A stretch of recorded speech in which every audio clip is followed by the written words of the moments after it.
We do grow here are growing very fast, and therefore we do harvest each and every week. That is necessary to supply adequate amount of vegetables to the school feeding program.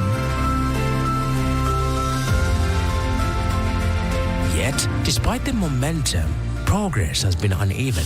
Without a shared framework, many programs were inconsistently funded, poorly coordinated, and unsustainable across the counties. The harsh realities of rising food prices and cost of living, poverty, climate shocks, social cultural barriers, and infrastructure gaps widened the cracks. Without a harmonized approach, even the best intentions can fail to reach scale. Most of the challenges that we face is infrastructural, where even the primary school sections don't have kitchen, they cook in the open. Sasa ninaomba nitengenezewe kitchen na majiko na nipewe kuni.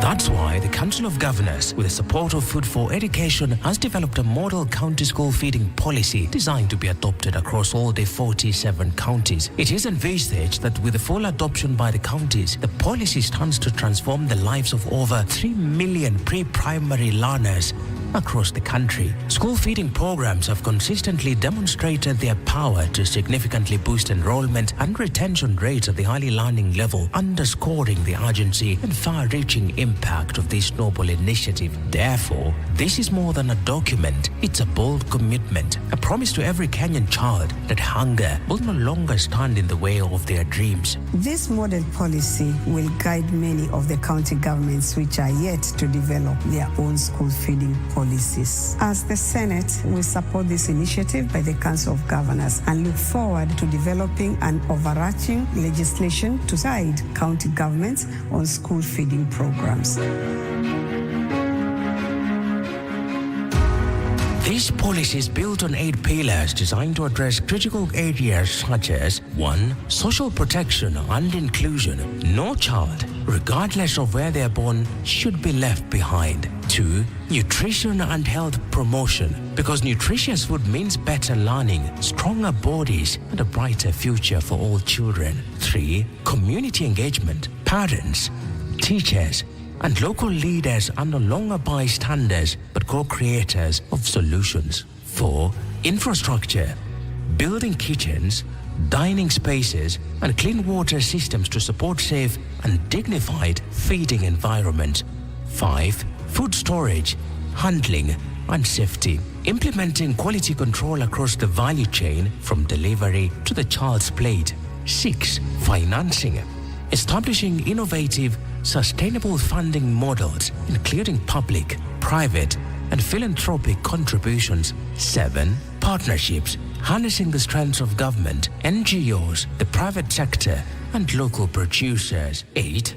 Governance, coordination, and accountability, promoting transparency, data-driven planning, and continuous evaluation across all levels of implementation. I would like to urge the various government agencies involved that, if possible, they should support school feeding programs because it is very helpful to the learners. Wazazi wengi walinikubali hili swali na sidhani kama kuna mzazi analipinga. This benefits our children. I, being a parent, it benefits my child.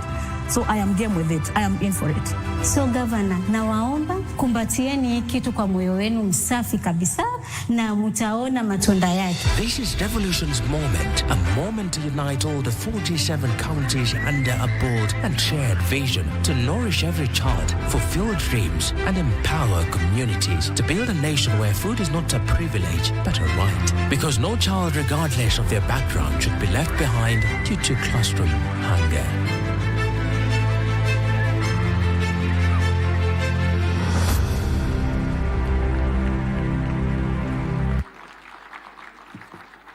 Please, a warm round of applause for that.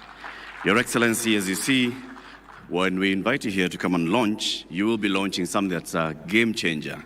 And not just a game changer in terms of policy, but a game changer for lives. Because children will now be having a way and a means and a motivation to attend school and to remain in school. Allow me now, Your Excellency, to call up on stage the Chair of the Steering Committee of Devolution Conference, who is also the Vice Chair of the Council of Governors, and also the Governor for Nyeri County, His Excellency Dr. Mutahi Kahiga, to come and present the joint communique of this year's Devolution Conference. A round of applause, please, for His Excellency Dr. Kahiga as he comes up on stage. And let's take a keen eye and a keen listen to what the communique says, because 2 years from today, we shall all be holding them accountable for whether the realization of these actions. Thank you. Thank you, Eric. The Deputy President of the Republic of Kenya, the Chair of the Council of Governors, colleague governors, CS Bandi, all honorable members, ladies and gentlemen, I have with me the joint communique that is meant to be read at the end of this devolution conference. We have 24 resolutions that are broken down into 3 thematic areas, like you remember, the ones that we had: good governance, on human rights and social justice, on financing equity and inclusion. I will not be able to read them now because we are constrained of time, but we are going to post them in our website. Thank you very much.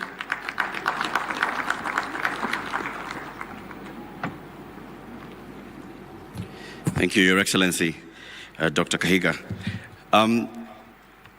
Let's now hear remarks from the host county, and we'll have the Speaker of the Homa Bay County Assembly, Honorable Polycarp Ouma Okombo, coming up on stage to give remarks on behalf of the County Assembly, and of course, talking about what the Homa Bay County has done in hosting us. And we all acknowledge that they have really done a splendid job. So let's give them a warm round of applause as the Speaker comes to deliver his remarks.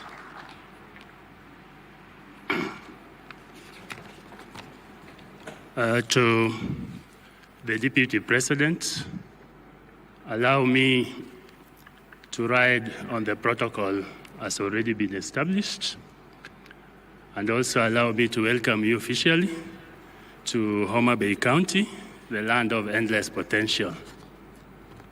The past 2 days, the pioneers of devolution has been in this podium, and they have made remarkable remarks as far as devolution is concerned.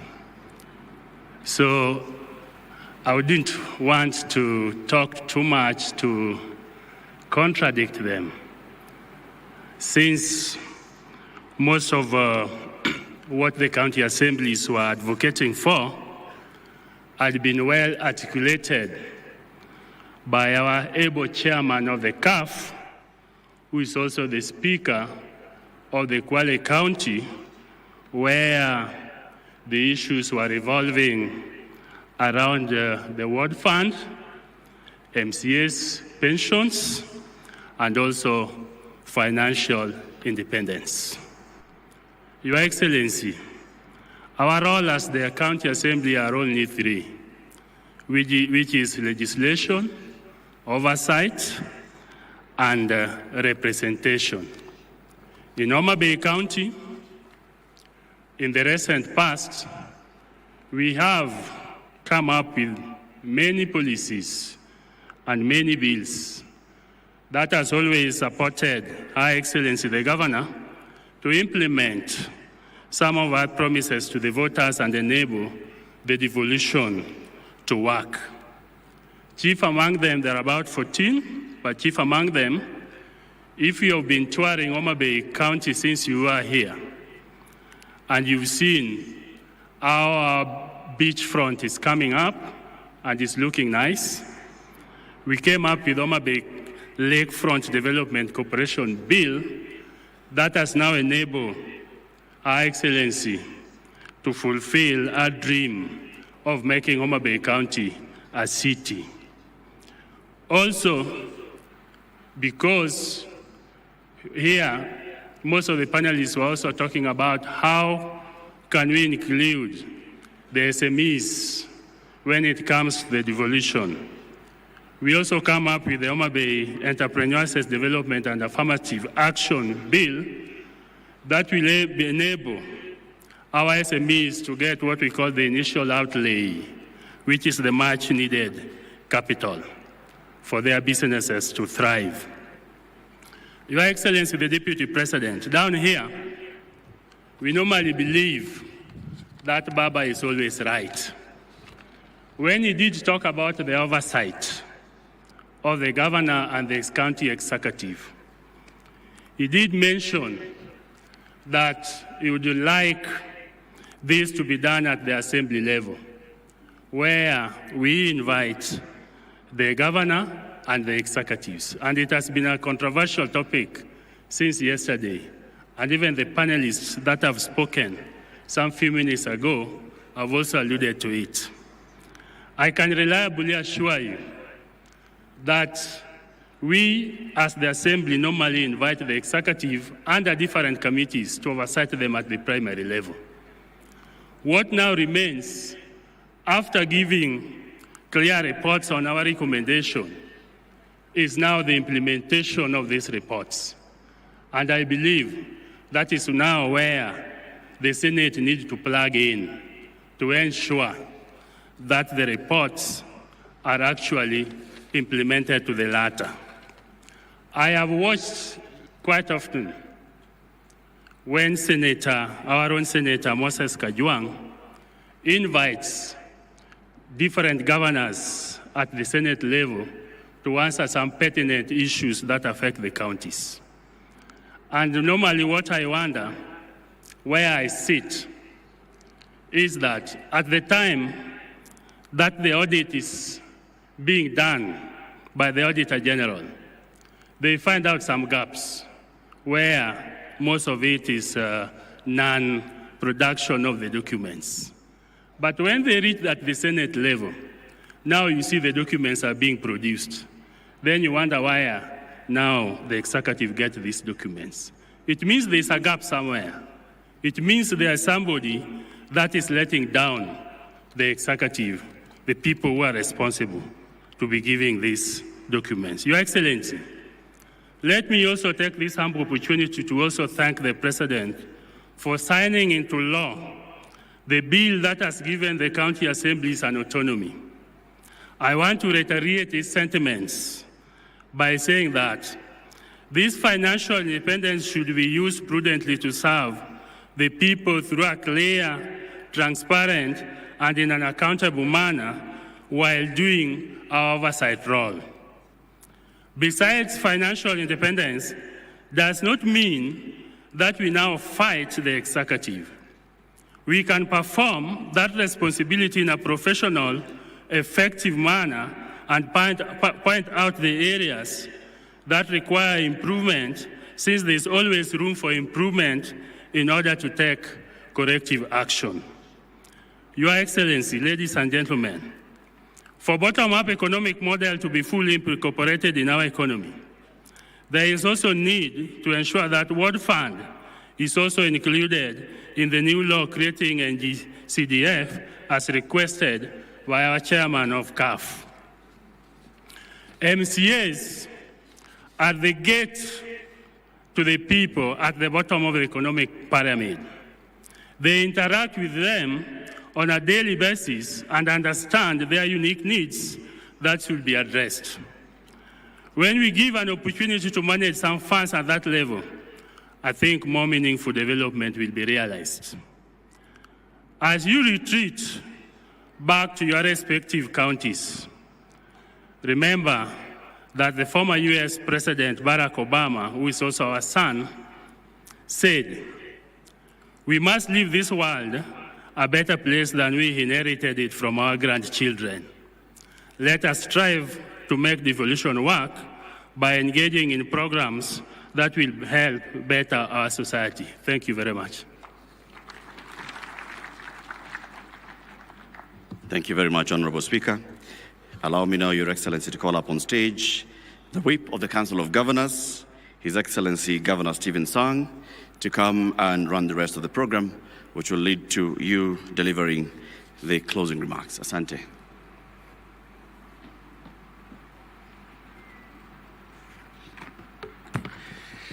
Your Excellency, the Deputy President, Professor Kithure Kindiki, the Chair of Council of Governors, the host governor, all Excellency Governors, colleagues, ministers present, and all delegates. On behalf of the Council of Governors, we want to take this opportunity to thank all of us for taking time to attend this Devolution Conference.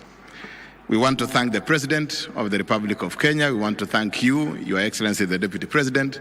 We also want to thank the Right Honorable Prime Minister Raila Amolo Odinga, all Cabinet Secretaries, all PSS, all delegates that were able to come to this session and attend this conference, all our colleague governors, deputy governors, MCAs, and the members of the public who attended this conference. You made a difference in attending this conference. Again, we want to thank Gladys Wanga, the host governor specifically, for pulling through this event.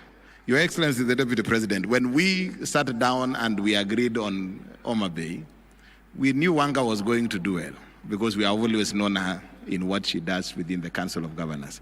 We didn't expect that she would pull such a big and monumental event here in Homa Bay, and this is a good lesson for us. Maybe the next time we need to consider going maybe to the north and any other county, because indeed commitment can deliver such a big event. So Gladys Wanga and your local leadership here, led by the Senator, your members of Parliament, your MCAs, and the entire team of the leadership from Homa Bay County, we are very grateful. I also want to take this opportunity to thank our sponsors and our partners, particularly three of our platinum sponsors, that is Kenya Commercial Bank, Safaricom PLC, and Jospong Group of Companies. We want to thank those are our three platinum sponsors and partners. We also want to thank FLOCA, FAO, EU, CPF, Cooperative Bank, GIZ, Lab Fund, World Bank, UKAID, Danish Embassy, AGRA, KBL, Equity, ILO, Isuzu, Kenya Airways, KEPRO, and CBM. And all our partners, we want to thank you in a very special way for making this event a success. We also want to thank our host here, the Homa Bay National School, for giving us the grounds. We also want to thank Homa Bay Primary School. We also want to thank Lala Primary, KMTC Homa Bay, Got Rabor Masawa, for providing us with ample space that we used in this event. We also want to thank our vendors and suppliers, our exhibitors, for making this event a success. Again, we want to thank all the counties for contributing to the Devolution Conference, all our participants, everybody that we gave the opportunity. Those who are running the 48 side events, we want to thank you in a very special way. Last but not least is to thank the steering committee, led by our Vice Chair, Mwalimu Kahiga. You have demonstrated a lot of commitment in running this. You have been to Homa Bay almost 3 or 4 times, chairing several meetings here. We want to thank you and the steering committee in a very special way for the work that you have done in pulling this through. And also our planning committee, chaired by our CEO, Mary Mwiti, together with the dedicated staff within the COG. The COG Secretariat, we know for the last 2 or so months you have not slept, working around the clock to pull this through. We want to thank you in a very special way. And of course, the overall leadership of COG, led by our chairman. Asante sana FCPA for the work that you have done, and everybody. The speech was long, and I am not going to go through the entire speech word by word. The message is this: we are very grateful. Whoever played a role, those of us who have contributed in a very special way, we want to say thank you. I now want to take this opportunity to invite our host governor, Governor Gladys Wanga, who has pulled through this huge event. Tumpigie makofi Gladys Wanga, and she will run the program to the end. Karibu sana, Governor. Asante sana. Your Excellency, the Deputy President of the Republic of Kenya, I think Governor Sang is thanking me profusely, maybe for the conference, but also because last night I brought for him some Ogangla singers, and he unleashed some very good talent in dancing. So he unleashed some very good dancing talent, and I hope you did enjoy yourself. So, Your Excellency, the Deputy President of the Republic of Kenya, our Council of Governors Chairman, His Excellency FCPA Ahmed Abdullahi, and the Vice Chairman, His Excellency Mutahi Kahiga, colleague governors present, Deputy Governors led by my own Deputy Governor, His Excellency Oyugi Magwanga, please just wave for recognition. Asante sana for the support that you've given us to go through with this. Honorable Senators and members of the National Assembly, led by our own local team, Homa Bay here. Please, our local MPs, please just rise. And when I say local, I mean the entire region. Please, I just want to recognize you so that you can be seen. You've been here throughout. Honorable George Peter Pondokaluma, Area MP for Homa Bay Town Constituency. Honorable Dr. Joyce Osogo Bensuda, MP for Homa Bay County. Honorable Senator Moses Otieno Kajwang, our Senator for Homa Bay and Chairman of the Public Accounts Committee in the Senate. Honorable Senator Eddie Okech, Senator for Migori County and Chairman of the Transport Committee. Honorable Dr. James Wambura Nyikal, Member of Parliament for Seme and Chairman of the Health Committee in the National Assembly. Asante sana. Honorable Senator Catherine Muma, nominated Senator from Kisumu County. Asante sana. Our County Executive Committee members, please just rise. The CCs from Homa Bay, just rise and wave. Asanteni sana. You've done a good job. You have put in a lot of work to make this happen.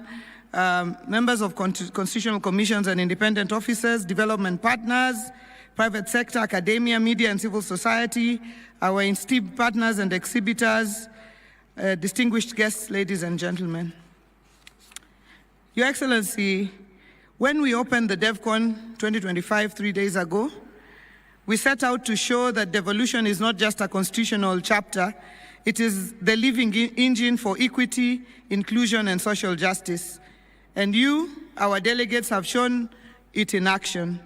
We began on the first day with a good governance, where we reminded ourselves that transparency, accountability, and citizen participation are the backbone for devolved success.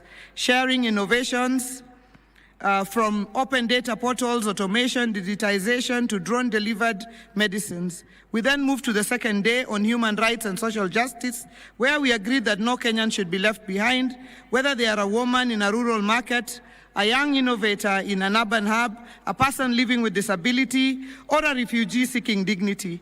Today, the third day, Your Excellency, is on financing equity and inclusion, where we tackled the tough question of how to fund our ambitious and fairly and sustainably exploring innovative financing approaches, including private sector partnership, MSME financing, equitable health budgets, poor procurement, and climate resilience funding. Let me take this opportunity to welcome you, Your Excellency, Deputy President, to Homa Bay and DevCon 2025. It is befitting that you are the chief guest for the closing session, given your role as the chair of IBEC.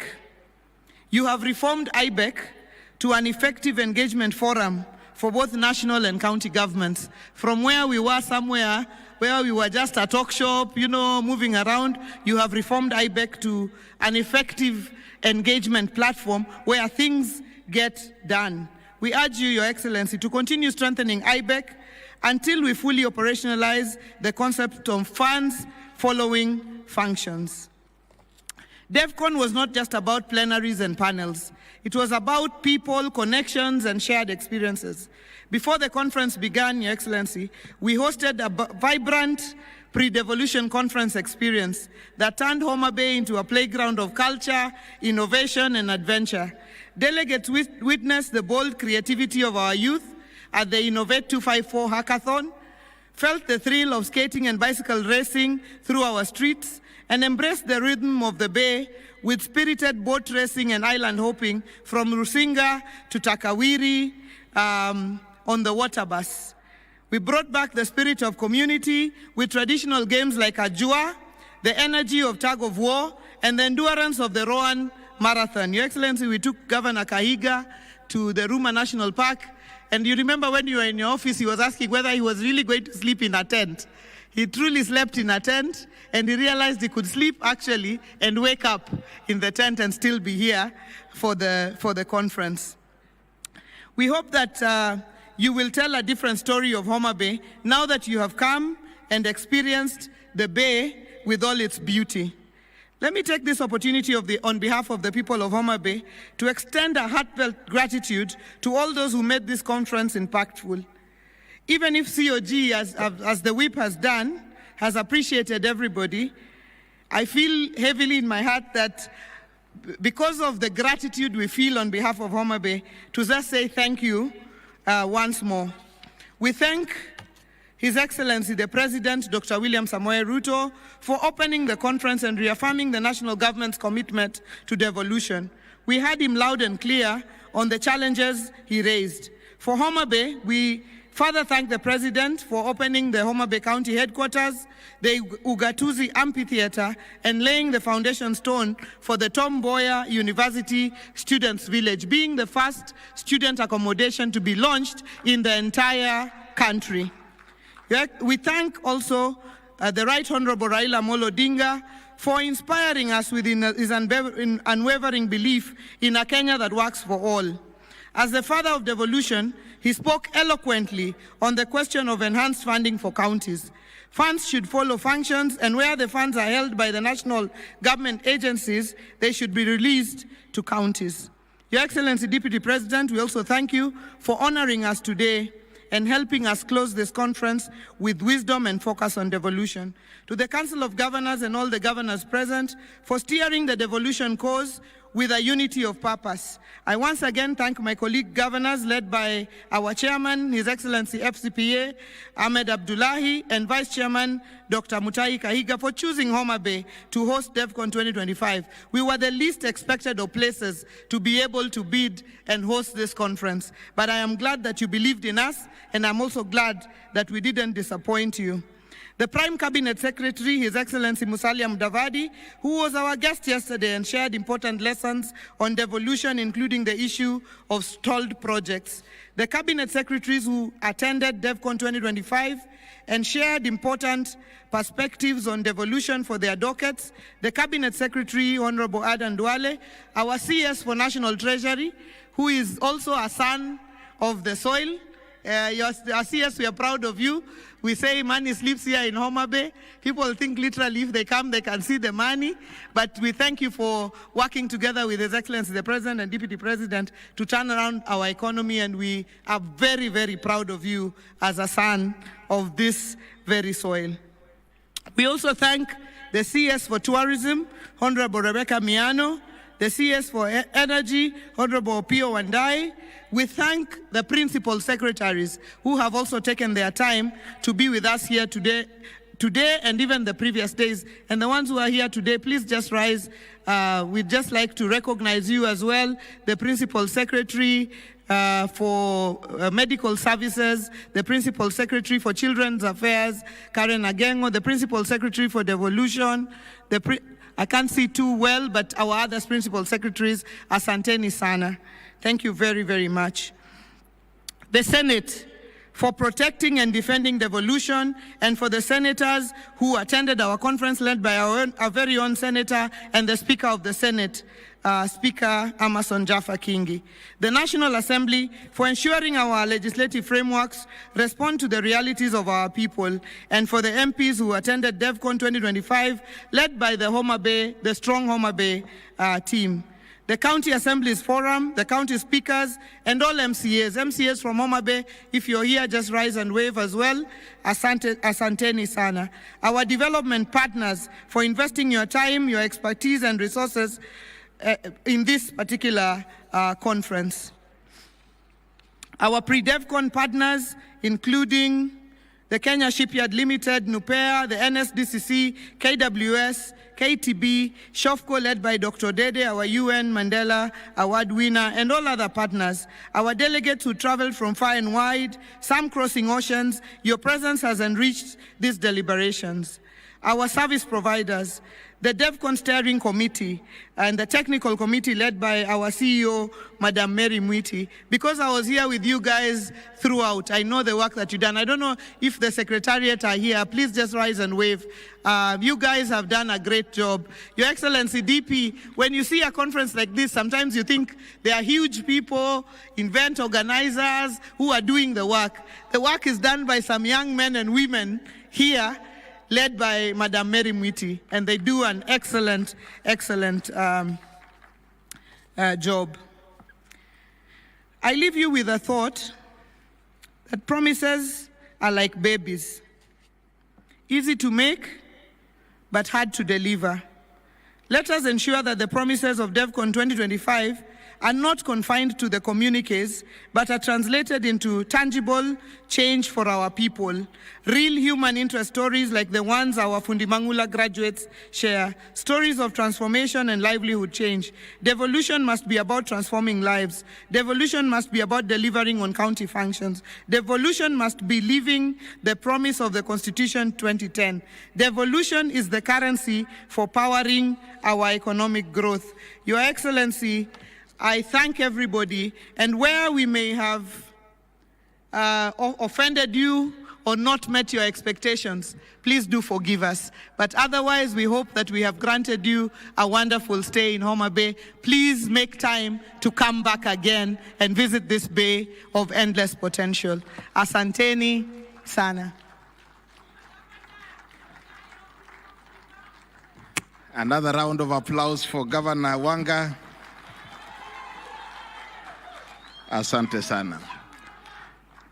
In an attempt to shorten that, our vote of thanks, we forgot the key three organizers of this forum is the Senate, the Council of Governors, and the Office of the Deputy President. We want to thank you, Your Excellency, and your office, the State Department of Devolution for the support and the work that has gone into this organization.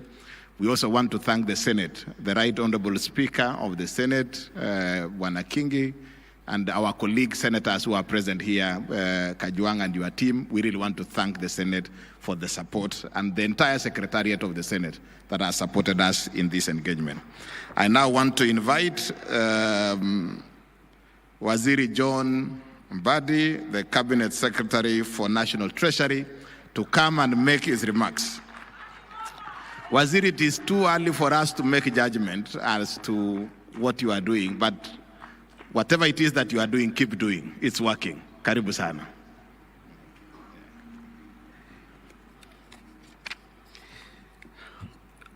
Your Excellency, the Deputy President of the Republic of Kenya, Professor Abraham Kithure Kindiki, the Honorable Chair of the Council of Governors, Honorable Governors present here led by the host Governor Gladys Wanga, Honorable Members of Parliament, both the National Assembly and the Senate, Honorable Speakers of County Assemblies, distinguished officers from the national and county governments, representatives of the civil society organizations, development partners, members of the private sector, fellow Kenyans, good afternoon. It is my honor to be present at this Devolution Conference, which has adopted a theme for the people, for prosperity, devolution as a catalyst for equity, inclusion, and social justice. Authentic inclusion must promote the participation of the people. Broadened participation that is in line with the principle of prudent management of public resources dictates that we move from the national space and engage at the devolved space where the people are. When you communicate clear and progressive messages, as has been done by the presidency, you find wide support by those who mean well for the nation. And of course, in a big nation like ours, you can't also fail to find the bad apples. A few people will never believe that the country is moving forward, and you will see them all over the place. You'll find them even outside the country, stationed there to talk negatively about the country. But we live with such people amidst us. This is why this conference theme aligned fairly well with the theme for the budget statement for the financial year 2025-2026, which I read on 12th of June 2025, that is stimulating sustainable economic recovery for improved livelihoods, job creation, and business and industrial prosperity in line with the bottom-up economic transformation agenda. This national administration's commitment to devolution is evident. The equitable share transfers have financed roads, health facilities, water projects, and other critical infrastructure across our 47 counties. Your Excellency, I would pause there a bit and just mention that I believe for the first time in so many years since devolution began, that we were able to agree on shareable revenue and have the division of revenue bill assented to before 30th of June of the financial year leading to the next financial year. This came about because of cooperation and understanding between the national government, the two arms of the legislature, and the Council of Governors, where, Your Excellency, you will remember that when the Parliament asked that we allow for not less than 415 billion to be allocated or put to the shareable revenue, I actually called you, Your Excellency, and informed you about the same, and later called His Excellency the President, and we mutually agreed. And when I communicated to Parliament, we were able to crack it and agree in a record time. That is what we call supporting devolution. I know the funds are not yet enough, but we are progressively moving to where we will be allocating enough resources to support service provision to our counties. Something also worth noting, Your Excellency, is that again, for the first time in a long period of time, we were able to transfer all the resources in terms of shareable revenue to the 47 counties before the end of financial year, including the arrears from the previous financial year. And I want to report here, Your Excellency, and I know the President must have spoken to this, that last Monday we managed to transfer the July allocation to our counties. And I want to give a commitment that we will continue to prioritize funding to counties. We'll be releasing money in good time for our counties to be able to move and provide services to our people. However, Your Excellency, the promise of devolution can only be fully realized if both the national and county governments work in close partnership, grounded in mutual accountability and prudent financial management. The example that we see in this county is a clear example of both national and county governments partnering together to deliver services to the people. Your Excellency, when you move around in this county, and more particularly in Homa Bay town, you will see massive improvement in this town. This is something that was not there 3 years ago. Your Excellency, it is as a result of partnership and cooperation between the two levels of government. And I believe that our county government, led by Governor Gladys Wanga, will still continue to partner with us at the national government level to be able to give services to our people. And that should be replicated across the country. Your Excellency, ladies and gentlemen, the rich discussions at this conference will align to and find support in the National Treasury at implementation. I want to guarantee that. You will recall, for example, that as a commitment towards attainment of universal health coverage, the national government allocated well over 204 billion shillings towards the sector in the financial year 2025-2026. To promote inclusive development, the National Treasury has been implementing a number of initiatives, such as the Kenya Rural Financing Inclusion Facility Project, Credit Guarantee Scheme targeting the MSMEs, and establishment of Kenya Mortgage Refinancing Company targeting to support the affordable housing program. I am happy to report that these initiatives are beginning to bring positive results, which have already been outlined in the course of the conference. Allow me, however, to highlight one initiative, that is financing climate action.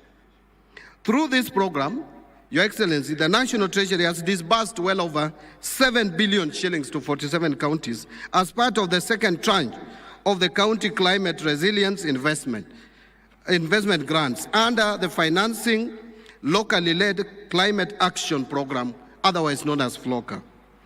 This substantial investment marks a significant milestone in Kenya's climate financing architecture, reinforcing the country's commitment to locally led, community-driven climate action. Supported by the government of Kenya, the World Bank, and the governments of Germany, Sweden, Denmark, and the Netherlands, the county climate resilience investment grants respond to the urgent need for effective, locally led climate actions. The funding allows county governments to operationalize their county climate change action plans and invest in priority climate resilience initiatives which are tailored towards unique climate vulnerabilities, ultimately advancing a more sustainable and climate secure future for all of us. I lay emphasis on this initiative as I mentioned that the CCRI grants represent a bottom-up approach. More specifically, it adopts this approach to climate finance, enabling county governments and local communities to take the lead in designing and implementing tailored projects that address local climate risks and build climate change resilience for long-term sustainability.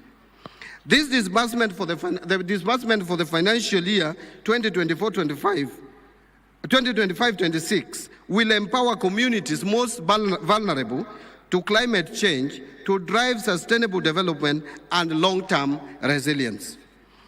Our progress speaks volumes, and to date, the program has achieved remarkable national coverage, reaching 1,137 wards out of 1,450 ward target, which is a performance of 78.4%.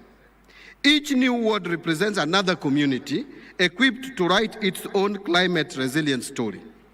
Your Excellency, ladies and gentlemen, in the education sector, the national government has committed to continue undertaking education reforms, expanding infrastructure in all learning institutions, and strengthening linkages between industry and training institutions in order to enhance access to education at all levels.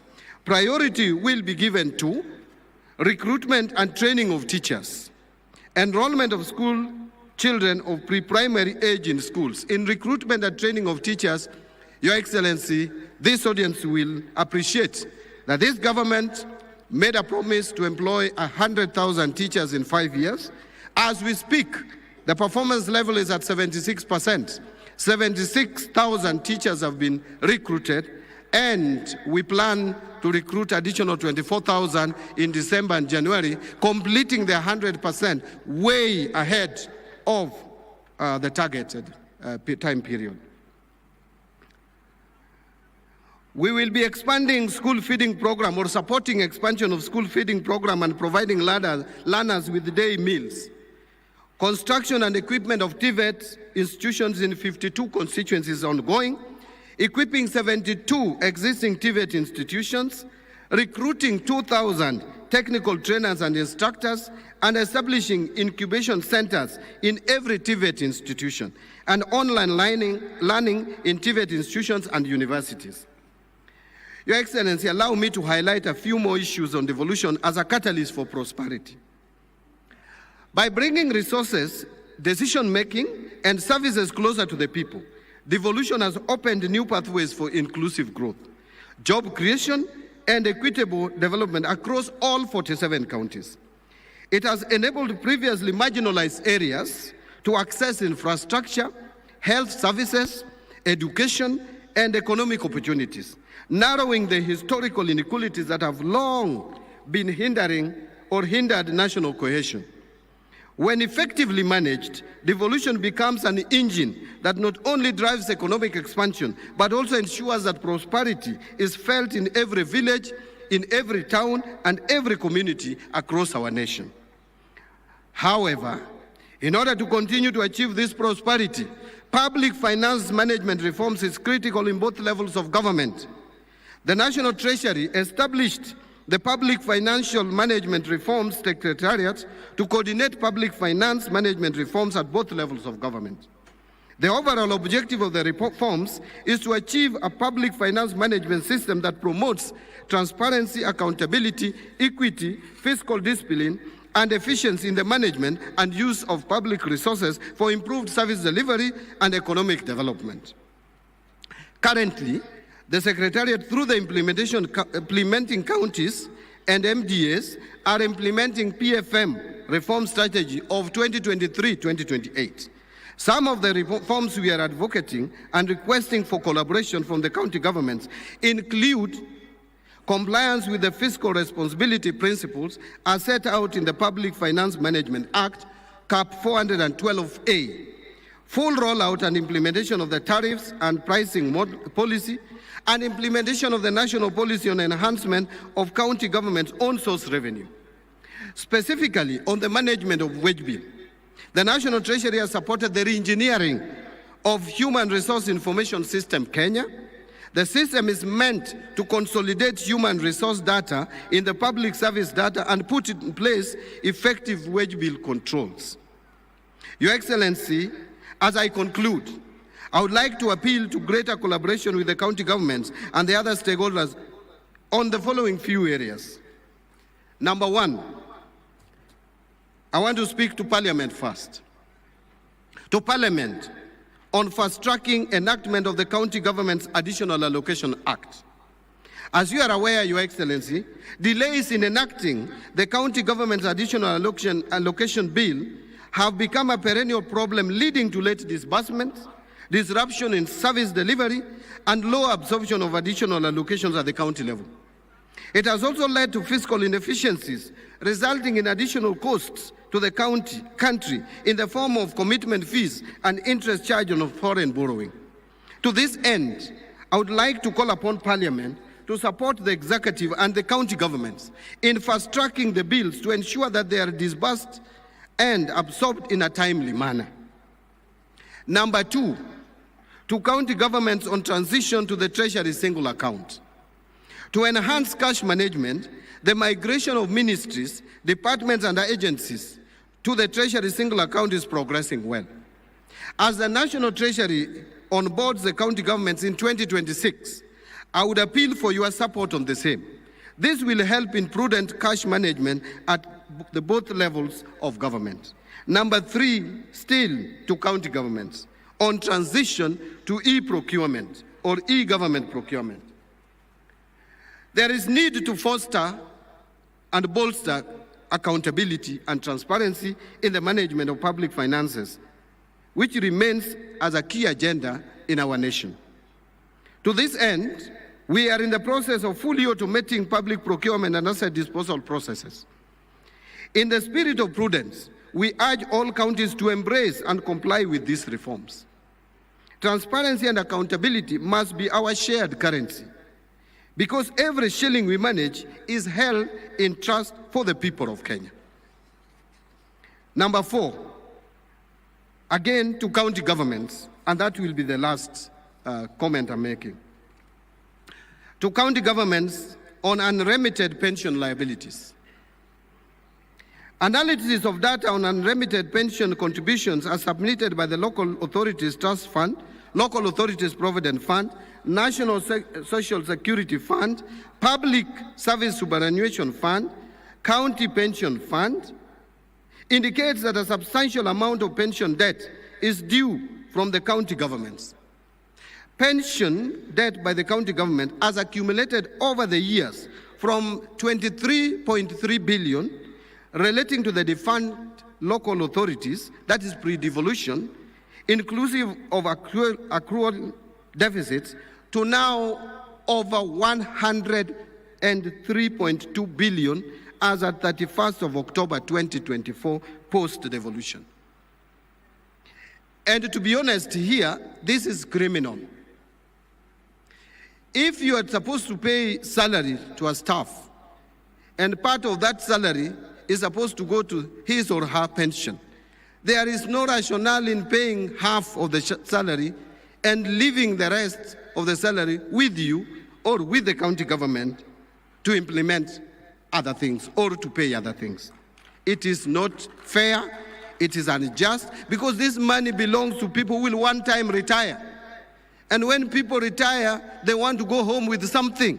You are killing the future of individuals, some people in the country. So please, whatever it takes, we must now start the culture of remitting all deductions to where they should be remitted. So I'm calling upon the county government and the relevant institutions concerned, and this is not just in the county level, even at the national level we have some of these challenges. We are calling upon the county governments and the relevant institutions concerned to verify and clear the debts to safeguard the social securities of our pensioners. Finally, very finally, let us all diligently play our roles of strengthening service delivery, upholding accountability, and ensuring that no Kenyan is left behind. I want to give a commitment, in so long as I'm still the Cabinet Secretary in charge of National Treasury, that we at the National Treasury will play our parts.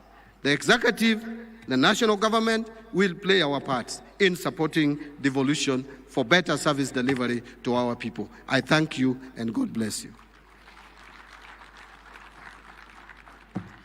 A better applause for Waziri Mbadi. Thank you very much. It's now my humble pleasure to invite the chairman of the Council of Governors, FCPA, Ahmed Abdullahi, to come and make his remarks, and in turn invite our chief guest who will close the conference for us. Tumpigie makofi bwana chairman. And Wanga, you are unfair on me on my dancing skills. I think chairman may have beaten me on that. Thank you very much, Whip.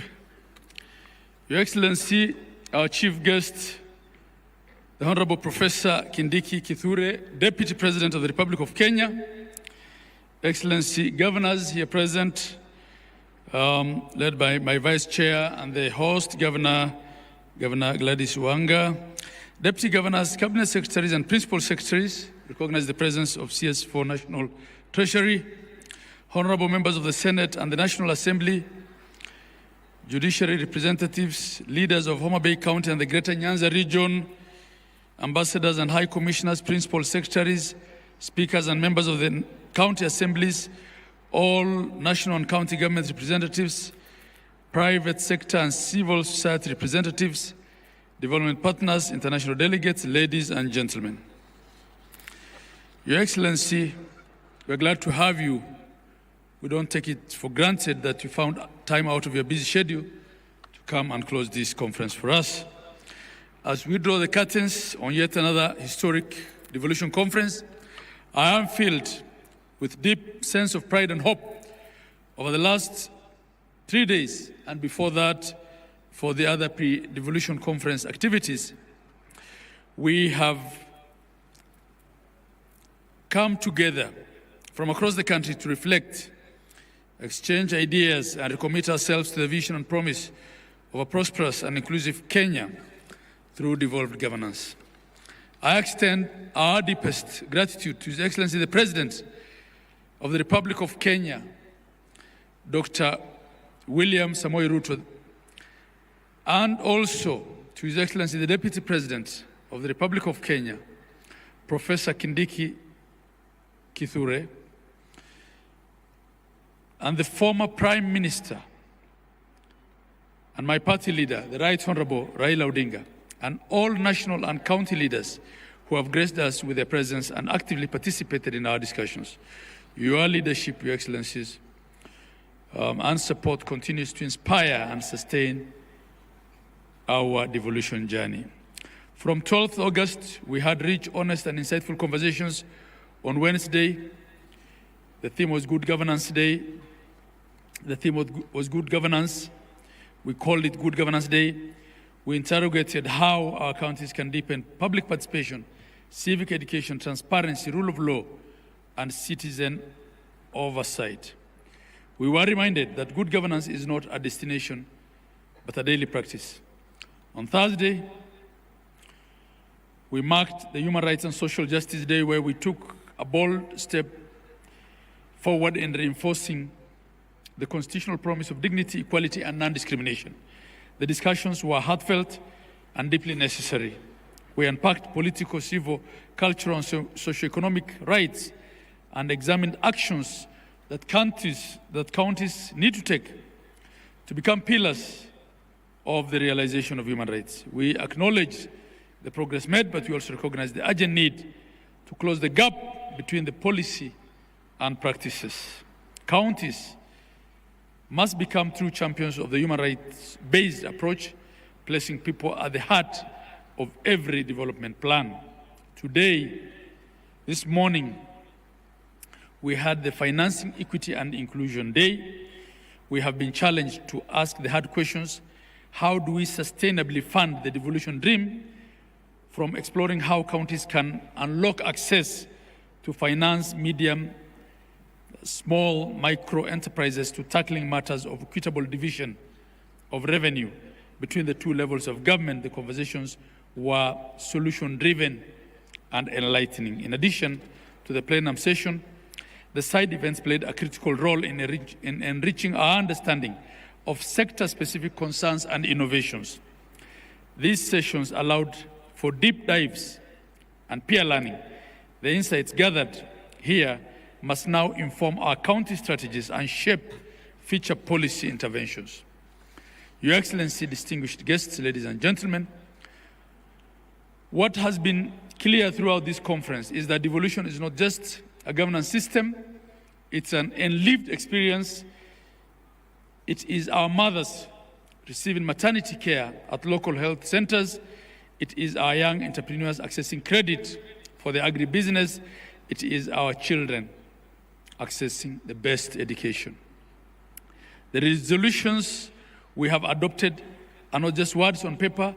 They are a call to action, a call to all of us, as leaders and public servants, the civil society, the private sector, and the Kenyan citizen, to uphold the constitutional spirit of Article 174 and make devolution work in every corner of this republic. As we leave Homa Bay and return to our respective workstations, may we carry with us the spirit of this conference and a renewed energy, a sharper vision, and a wavering commitment to serve.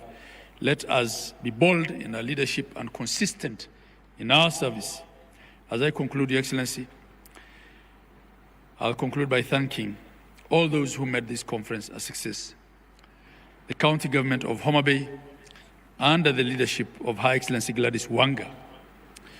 My sister, you have exceeded our expectations. We thank you. We also want to thank the steering committee under the able leadership of my Vice Chair, Dr. Mutahi Kahiga, the planning committee, which was chaired by our CEO.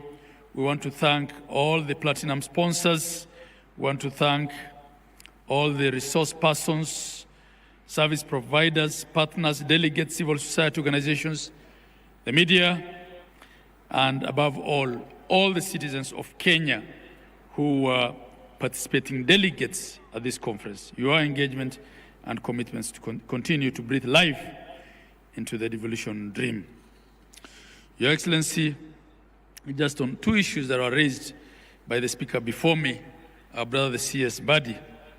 CS Badi, want to thank you for all the efforts you're making in reducing the time that we take to access funds.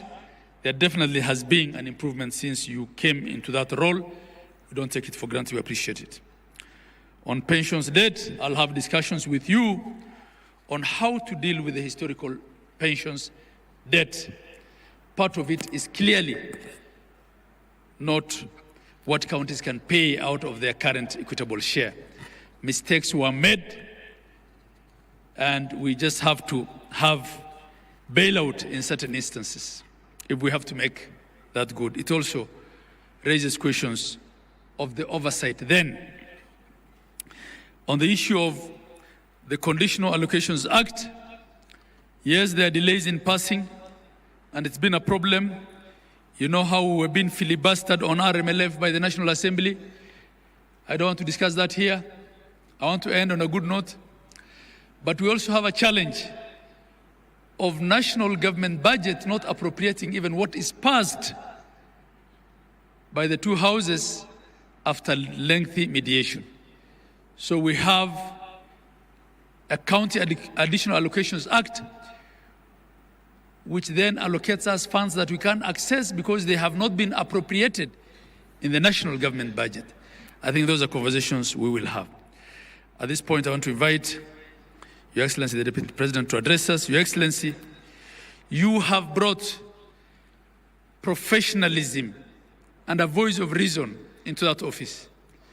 From an IBEC that we dreaded to one that we look forward to attend, I must thank you, Your Excellency. Asante sana. No wonder you are a professor. Karibu ndugu yangu. Thank you very much, Your Excellency.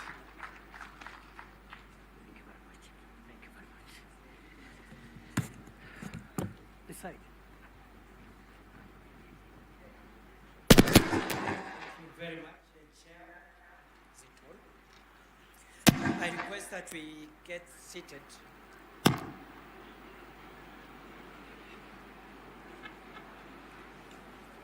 Colleagues and friends, it's very challenging to speak the very last after 3 days of hard work, because delegates would want to get home, and the law of diminishing returns is at work. But it's also an opportunity and a benefit, because for the same reason that we all want to get traveling home, concentration capacity is at its lowest, and therefore the last speaker can get away with anything. It is with great optimism I deliver these remarks at the conclusion of a very successful 9th Devolution Conference held in this beautiful and vibrant county of Homa Bay. I commend the Homa Bay County for once again demonstrating its capacity to host national events with excellence and distinction. Having only recently hosted the 2025 Madaraka Day celebrations with remarkable success. The warmth of the people of Homa Bay, the efficiency of the leadership of Homa Bay County, and the flawless logistical arrangements enjoyed here speak volumes about what devolution can achieve. This conference, therefore, comes at an opportune time, resonating with the hopes and dreams of every resident of this county, for its testament to the true spirit of devolution and the vision of equal development and opportunity across the length and breadth of this great Republic of Kenya. Ladies and gentlemen, friends and colleagues, over the past 4 days, the 9th Devolution Conference has served as a critical policy forum, facilitating evidence-based dialogue, peer learning, stakeholder reflection on the trajectory of Kenya's devolution agenda. Participants have rigorously interrogated data, shared subnational innovations, synthesized citizen feedback, and reaffirmed our collective commitment to embedding equity, inclusion, and social justice into the fabric of the devolved government's structure. The 9th Devolution Conference has brought into sharp focus some of the most enduring and structural challenges facing devolution today. Significantly, the deliberations have been grounded in data, participatory evidence, and collaborative results. Additionally, this conference has served as a mechanism of accountability, reaffirming that devolution is more than a constitutional aspiration. It is a practical and developmental instrument for advancing spatial equity, participatory democracy, and transformative service delivery. In so doing, the conference has underscored the future of devolution lies in institutional innovation, shared responsibility, and policy execution that centers on the citizen. The deliberations of this conference were structured under particular themes. The good governance theme reaffirmed a central truth that public participation, civic engagement, social accountability, and fidelity to the rule of law are not just discretionary ideals. The deliberations on human rights and social justice brought into sharp focus the imperative of embedding a rights-based approach within our devolved governance structures. As we bring this year's Devolution Conference to a close, I reaffirm the national government's unwavering commitment to strengthening devolution, because devolution remains our most powerful tool for driving inclusion, equity, and social justice for us prosperous Kenya. I commend the National Treasury for maintaining a strong disbursement performance despite the prevailing fiscal situation. And as the Minister has said, as of end of June 2025, all the disbursements, including the arrears of the previous financial year, have been settled. I encourage continued collaboration of the national and county governments in the execution of key priority projects that we are partnering to deliver. For example, the county aggregation and industrial parks, which remain a critical anchor to the job creation agenda. In the health sector also, through the partnership of both levels of government, Kenya has now enrolled in excess of 25.5 million residents under Taifa Care, administered by the Social Health Authority, SHA. This is a major step towards achieving universal health coverage. The national government will be reaching out to county governments to activate a joint plan to engage our young people in targeted interventions. The young people of Kenya have expressed their reservations with the government's speed and efficiency in executing the agenda for job and income opportunity creation. Tied to these reservations are concerns relating to integrity and transparency and accountability. There is need, therefore, for greater level of engagement with our young people, and I commend this conference for starting the conversations with and involving the young people. And I hope this will be a culture in our country so that going forward we can have regular sessions of engagement across generations, across gender, across other divisions to build a stronger country. Going forward, the youth will play a very important role in Kenya's social transformation. And therefore, we hold them dearly as part of our endeavor to create national solutions for the problems facing our society today. The government does not brush over the concerns raised by young people. Instead, we are committed to securing spaces for dialogue and continuous consultations to ensure that we enhance trust in the institutions of government. And when I say government, it is the two levels of government. This we must do in concert, not in confrontation. Distinguished guests, fellow leaders, friends of devolution, fellow countrymen and friends, allow me to end my remarks by just off the cuff saying that, in summary, the things that will underpin our progress as a nation going forward into the 21st century, in my view, the place of young people, the youth of the nation, and the youth of this continent will be critical in underwriting and defining our common future.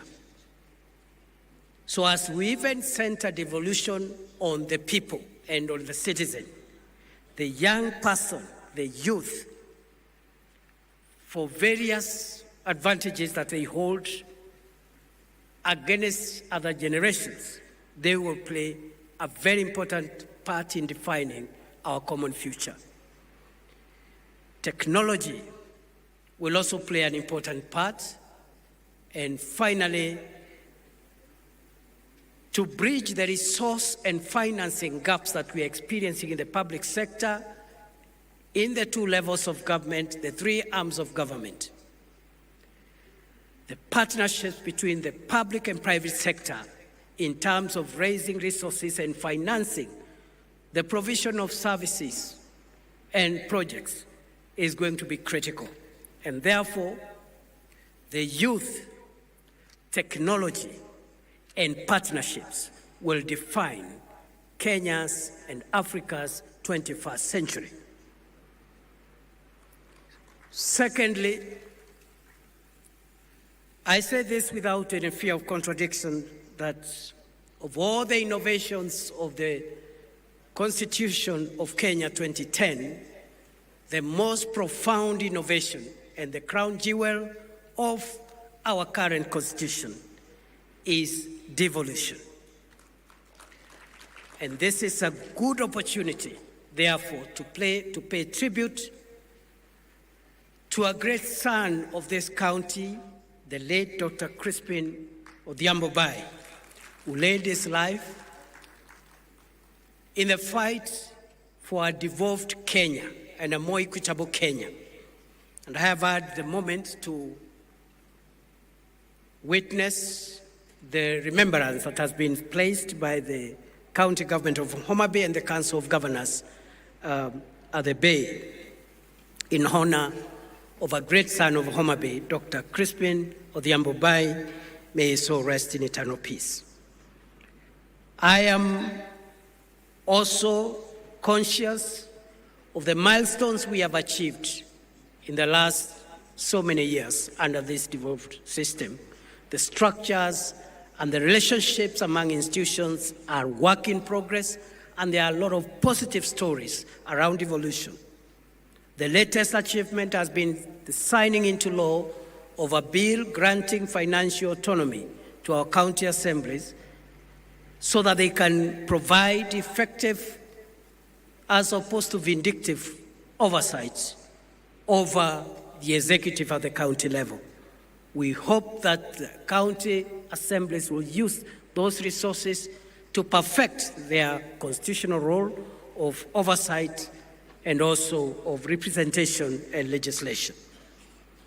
The threats that face us going into the 21st century, number one is corruption and abuse of resources meant for the provision of public services, and this affects both levels of government, the national government and the county governments. It affects all the arms of government, the executive at both levels, the legislature at both levels of government, and the judiciary, which is not devolved. No one is spared. It affects and it has permitted into private sector, civil society, academia, and into the citizenry of our country. And time has come for us to face head-on the threat of corruption and the danger it poses for the sustainability of our democracy and of our country. We are also facing the risk of sectarianism and subnational interests that are sometimes ethnic-oriented and in many times attempt to undermine and claw back on national unity and the cohesion of our country. We must also be alive to the grave risk posed by violence and extreme behavior that is processed through violent means.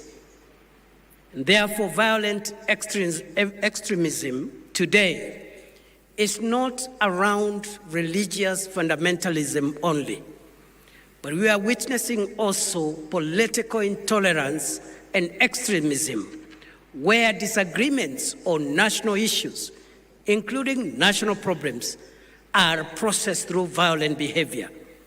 That, in my very humble submission, fellow Kenyans, poses grave danger to the sustainability of Kenya and Africa as we move to the 21st century.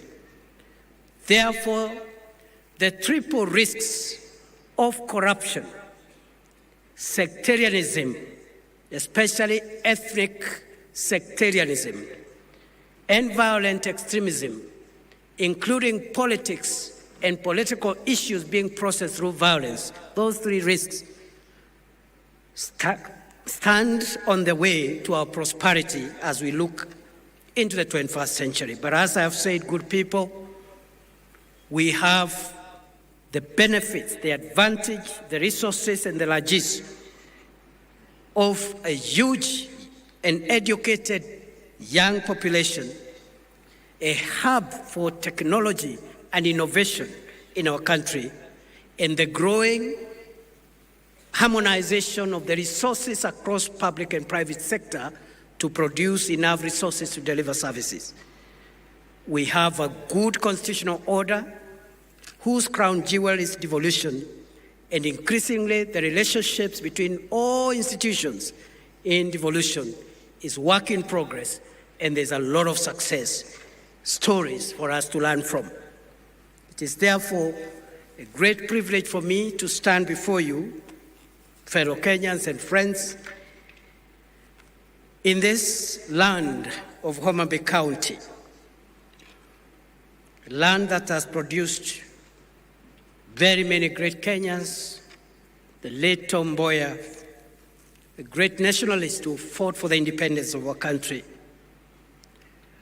We recently buried Mama Phoebe Asio, who did a great job towards the empowerment of women and the recognition of equality across gender. But we have present-day heroes. What our sister Gladys Wanga has done is to affirm and confirm that what a man can do, a woman can do better. My sister, you have dignified the leadership of women. Going forward, let there be no doubt about what a woman can do as a leader. We applaud you, and you're a good example to our sisters and our daughters, so that we can know that a woman is just as good, if not better, a leader than the rest of us. So thank you very much, Gladys.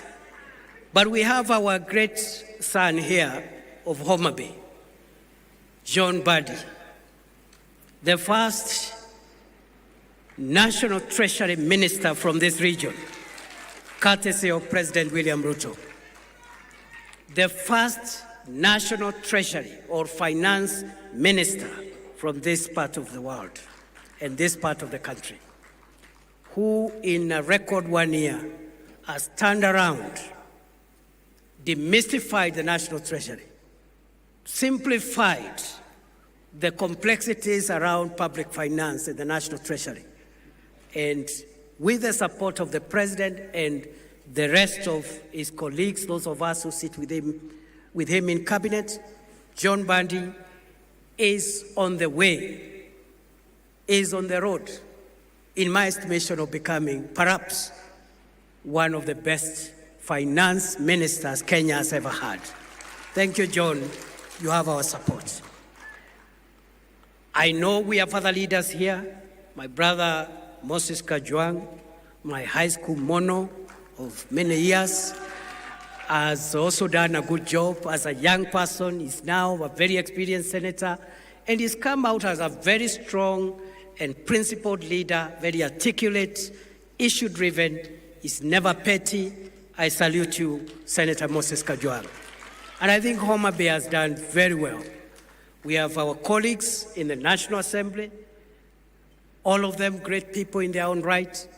But because we are in Homa Bay town, the contribution of George Opondo Kaluma as a parliamentarian has been quite profound. We salute you, Mheshimiwa Kaluma, and the other colleagues from this region. You've done us proud.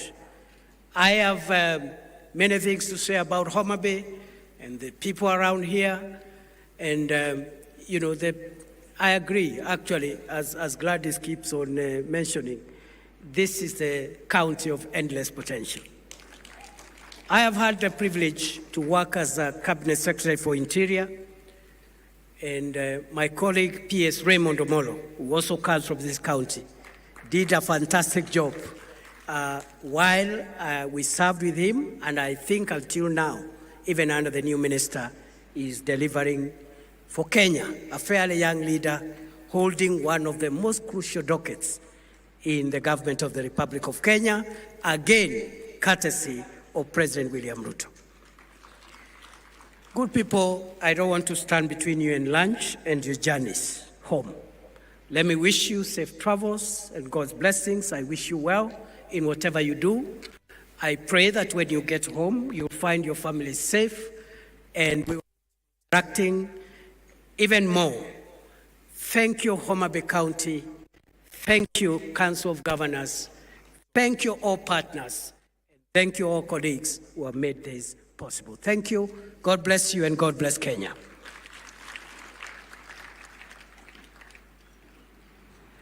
Your Excellency, will kindly request you to remain up on stage as we do the launch. And I am reminded now that the 9th Biennial Devolution Conference is now officially closed. Thank you. Asante sana, Your Excellency.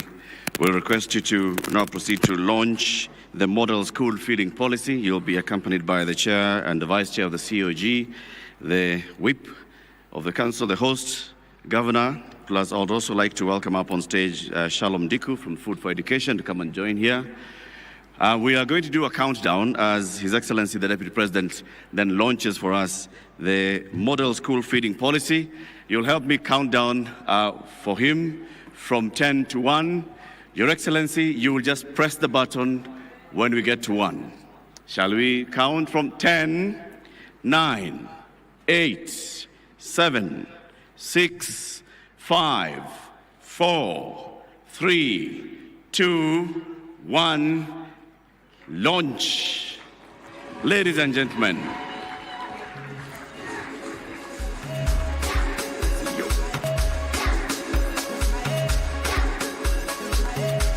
Madam CEO of the Council of Governors, please join us on stage. Your Excellency,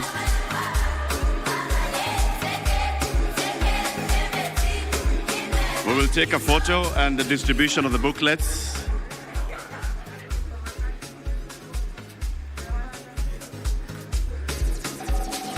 The Deputy President is distributing the booklets. The Model School Feeding Policy.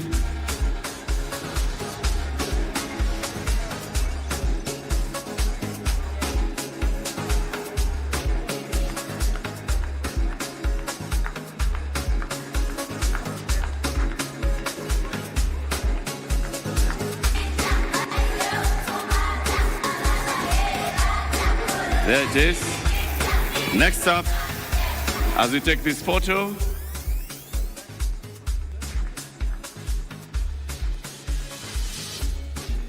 Asante sana. We're next going to have gifts. Gifts will be brought up on stage shortly. Thank you very much. And the first gift, Your Excellency,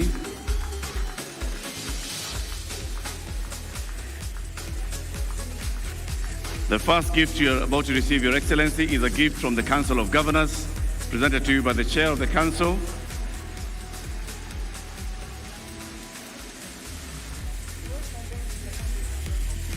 That gift is from the Council of Governors, being presented by the Chair of the Council. The second gift that will come up will be from the host county of Homa Bay, from the Homa Hills to the Bay Area. Host Governor, Her Excellency Gladys Wanga, is presenting the gift. And the third gift will be from Food for Education, being presented by Food for Education Director Shalom. That one, Your Excellency, is from the county of Homa Bay. Makofi to the county of Homa Bay. Asante sana. Next gift, Your Excellency, this is from Food for Education. You just launched the model school feeding policy from Food for Education. That is Director Shalom presenting the gift. Food for Education, asante sana. Asante sana. We'll request Your Excellency only to remain up on stage. Your Excellency, you'll remain up on stage for the national anthem, which will be cued shortly. Hey, Latif.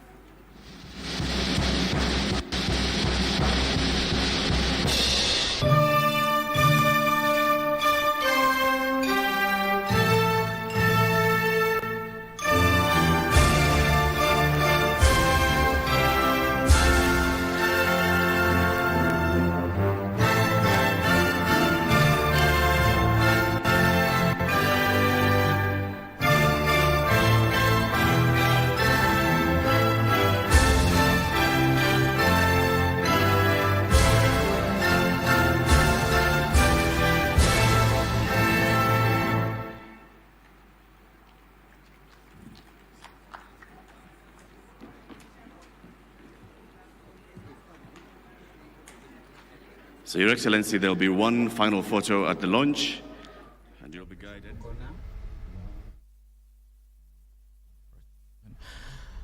And following the national anthem, that actually now signifies the finality of the Devolution Conference 2025 that has been hosted here since 12th.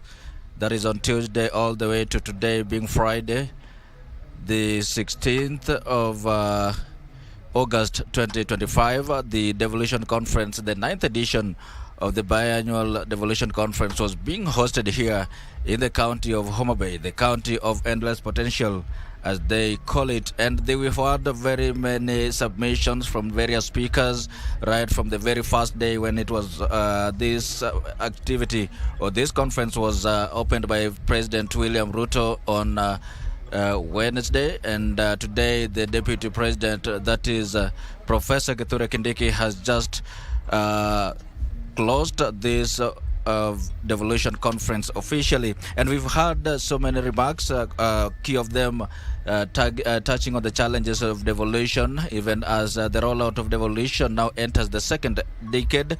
And we've looked at the speakers and the delegates attending this Devolution Conference have looked at the challenges as well as the ways to plug the gaps, and also going forward, what should be done to ensure that devolution actually works for the people, as had been envisaged by the drafters of the Constitution 2010. And remember, the Devolution Conference 2025 being hosted here in Homa Bay was being held under the theme for the people, for prosperity, devolution being a catalyst for equity, inclusion, and social justice. And even all the plenary sessions, the side events that have been held by different panelists, they were both touching on inclusion, equity, and social justice, just looking at a way how services can be brought closer to the people in the spirit of devolution, just as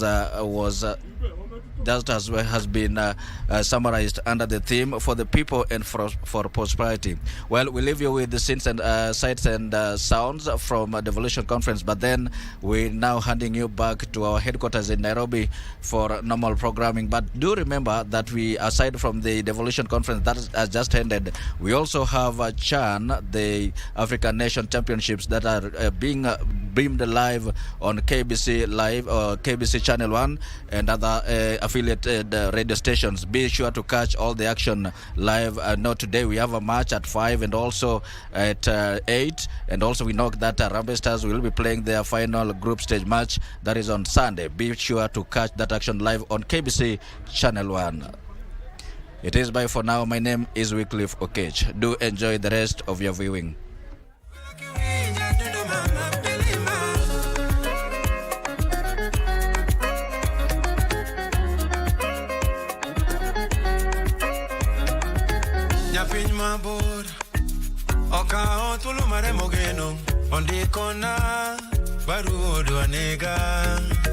Nataka wili mwalo oka otulu mageno onde kona ochora le.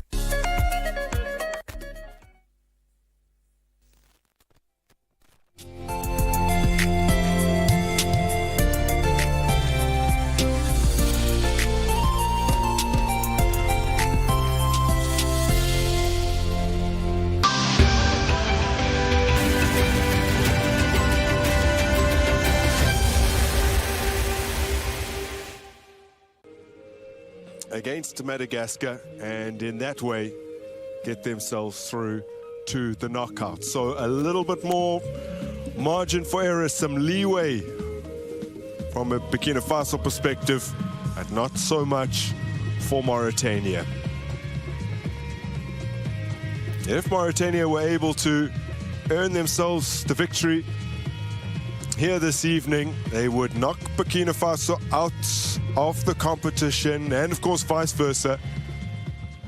The Stallions of Burkina Faso had no choice but prepare to trot back home after being subjected to another defeat by Mauritania, who beat them by 1 goal without any reply in their last Group B match to amass their tally to 7 points and ascend to the second position in the group, hoping to keep it that way till the D-Day in the battle for the last 8 places.